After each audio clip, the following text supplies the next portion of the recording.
Hi and welcome to the next Formula 1 2010 Dev Diary.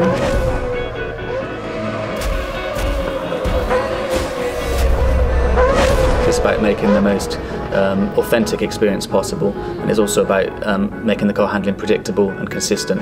I think there's huge interest in terms of the balance that we have for arcade or simulation handling, and personally my preference has always been to go down the simulation path. You can make a realistic sim easier to play for somebody, but it's very, very difficult to take an arcade handling system and make that appeal to the people that prefer the simulation handling. Yeah, well, I'm the Brawn test and reserve driver from 2009. Part of that job is developing the simulator as well. We've had access to the teams, to the engineers, to the drivers. So what I do is try and bounce my level of expectation off Ant, who gives us a lot of feedback week by week.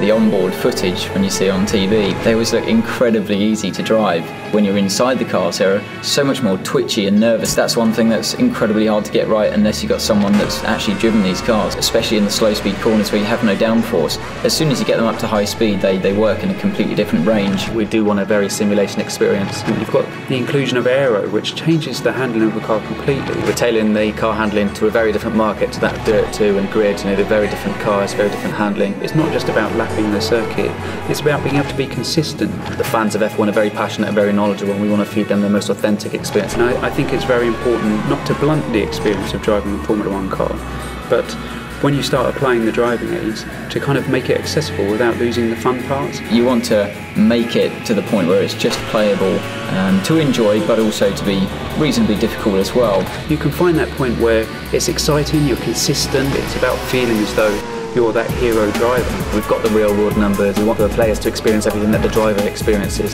From the real car to the computer game, it's very realistic. Handling is key in Formula 1.